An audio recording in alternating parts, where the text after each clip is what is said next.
வணக்கம் நண்பர்களே. நம் உடலை இயக்கக்கூடிய ரிதம் என்ன? ஒரு ரிதம் நம்மளுடைய உடலையும் உணர்வுகளையும் நம்மளுடைய மற்ற உடல் இயக்கங்களையும் இயக்குகிறது. அந்த ரிதத்தின் பெயர் என்ன? அது எப்படி இயங்குகிறது? மூளையின் எந்த பகுதியில், நமது மனித மூளையின் எந்த பகுதி அந்த ரிதத்தை இயக்குகிறது? இதை குறித்து ஒரு மருத்துவ விழிப்புணர்வு பதிவு. இது தெரிந்து கொண்டால் நாம் என்ன நன்மை, இப்போ இதெல்லாம் எந்த ரிதம் இயக்குது, அது எதோட கனெக்டாக இருக்குது, அது சரி பண்ணால் என்ன இருக்கும் அப்படின்னா, நம்மளுடைய மனநலம், எதிர்மறை சிந்தனைகள் குறைக்கப்படும். இதை பற்றிய ஒரு சிறிய விளக்கம் தான் இந்த பதிவு. சரி, இப்போ பதிவுக்குள்ளே போகும். அடிக்கடி எரிச்சல் வருது, எதற்கெடுத்தாலும் எரிச்சல் படுறாங்க சிலவங்க, எதிர்மறை சிந்தனைகளாகவே பேசுகிறாங்க அப்படின்ற மனிதர்களை நாம் சந்தித்திருப்போம். அல்லது நாம் கூட அப்படி சில சமயங்களில் நடந்திருப்போம். மற்றவர்களை குறிப்பிடுவது போல் நாம் சில சமயங்கள் இப்படி நடந்திருக்கலாம். இது என்ன காரணம்? இதற்கெடுத்தாலும் காரணம் இல்லாமல் எரிச்சல் படுவார்கள். எந்த ஒரு தர்க்க ரீதியான காரணங்களும் இல்லாமல் எதிர்மறை சிந்தனைகளை தூண்டுமாறு பேசுவார்கள். அவர்களுக்கு என்ன காரணம்? அதற்கு என்ன காரணம்? அதைத்தான் இப்போது குறிப்பிடுகிறோம். சூரிய ஒளி உடலுக்கும் சருமத்திற்கும் கிடைக்கும் நன்மைகளை பற்றி நிறைய மருத்துவர்கள் சொல்லியிருப்பாங்க. இப்போ நான் சொல்ல போகிறது ஒரு மருத்துவர் சொன்னது தான். சூரிய ஒளிக்கும் மனநலத்திற்கும் எவ்வளோ தூரம் தொடர்பு இருக்குது அப்படின்னு நமக்கு தெரிகிறதில்ல. காரணம், பரபரப்பான வாழ்க்கை சூழல். அது ஒன்றும் தப்பு இல்லை. பரபரப்பான வாழ்க்கை சூழல் இருக்கும் அப்படிங்கிறதே தவறு அப்படிங்கிற மாதிரி நான் சொல்லலை. பரபரப்பான வாழ்க்கை சூழல் என்பது நம்மளுடைய கட்டாயம்.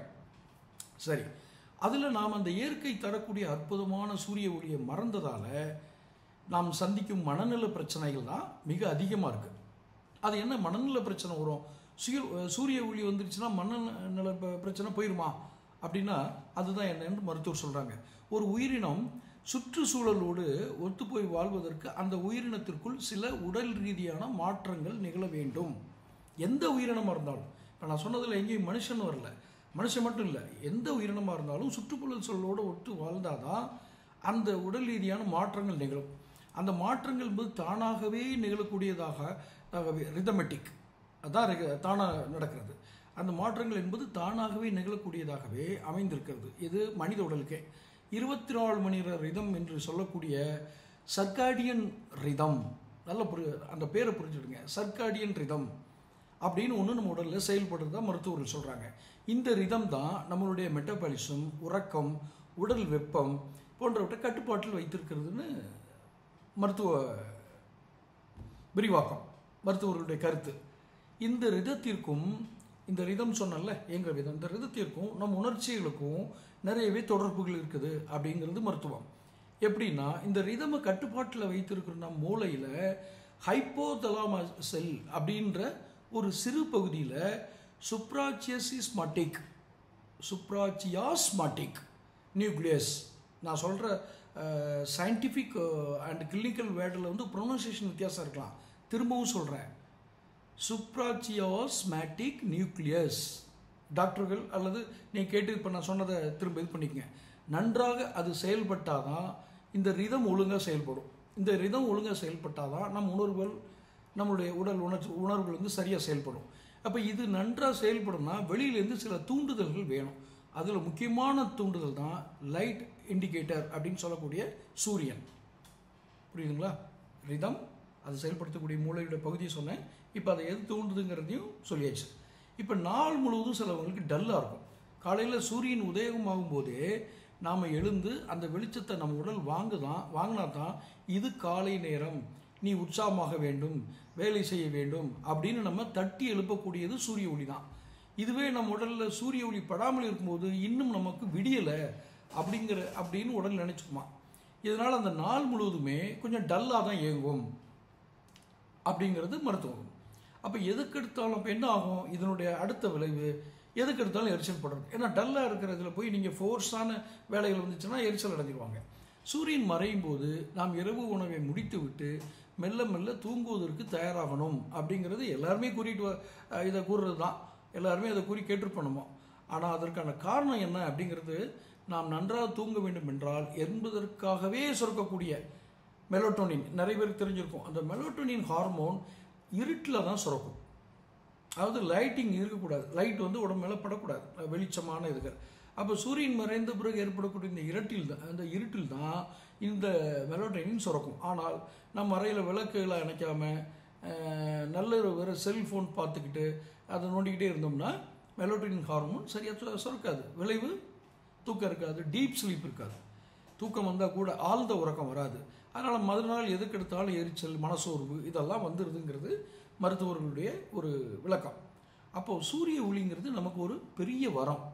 பொதுவாகவே ஈக்குவேட்டருக்கு அருகில், நியர் டு ஈக்குவேட்டர், பூமியினுடைய அமைப்பில் ஈக்குவேட்டருக்கு அருகில் வாழும் மக்களுக்கு பகல் நேரம் அதிகமாக இருக்கும் அந்த நாடுகளில். அதனால் அவர்களுக்கு நன்றாகவே சூரிய வெளிச்சம் கிடைக்கும். அதனால தான் அவர்களுடைய 24 மணி நேரம் சைக்கிள் அவர்களுக்கு எந்த பாதிப்பும் வராது. அந்த சர்காடியன் ரிதம்னு சொல்கிறாங்க இல்லையா, அந்த 24 மணி நேரம் அந்த ரிதத்தில் அவங்களுக்கு எந்த பாதிப்பும், ஏன்னா அவங்க சூரிய ஒளி பகல் நேரம் அதிகமாக இருக்குது அவங்களுக்கு அந்த நாடுகளுக்கு. ஆனால் போல்ஸுக்கு அருகில் இருக்க, near to pole, north pole south pole, right. அப்போ போலுக்கு அதிகமாக அருகில் வாழும் மக்களுக்கு சில மாதங்களுக்கு குளிர்காலமே நீடிக்கும், இரவு நீடிக்கும், இரவே ரொம்ப நீண்ட இதாக இருக்கும், பகல் சுருங்கி விடும். இதனால தான் அவங்களுக்கு சீசனல் அஃபெக்டிவ் டிஸார்டர் அப்படின்னு சொல்லக்கூடிய ஒரு விதமான மன அழுத்தம் இவர்களுக்கு நேரிடலாம். இது போல் பக்கத்தில் இருக்காங்க, சவுத் போல், அதாவது பூமி உருண்டையுடைய சவுத் போல், நார்த் போலில். ஆனால் நாம் இயற்கையாகவே சூரிய ஒளி நன்றாக கிடைக்கும் பகுதியில் தான் நாம் வாழ்கிறோம். நாம் எங்கே இருக்கோம்? அப்படி ஒரு கேள்வி வருதுல்ல.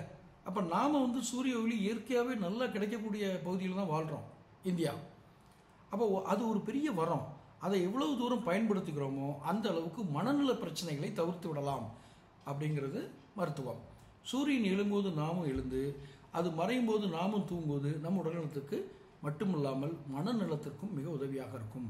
இதனால் ஹாப்பி ஹார்மோன்ஸ் அதிகமாக சுரக்க ஆரம்பித்து சூரிய ஒளியில் தினமும் குறைஞ்சபட்சம் 10 நிமிடங்களாவது மினிமம் நீங்கள் தொடர்ந்து நின்று வருவதனால நம்மளுடைய ரிதம் செட்டாக இது உதவும். அது மட்டும் இல்லாமல் மன அழுத்தம், எதிர்மறையான சிந்தனைகளும் குறையுது. அப்போது நம் முன்னோர்கள் இயற்கையோடு இணைந்த வாழ்க்கையை வாழ்ந்தால்தான் சூரிய ஒளிக்கு அவர்கள் மெனக்கிடாவிட்டால் கூட அவர்களுக்கு அது கிடைச்சிது.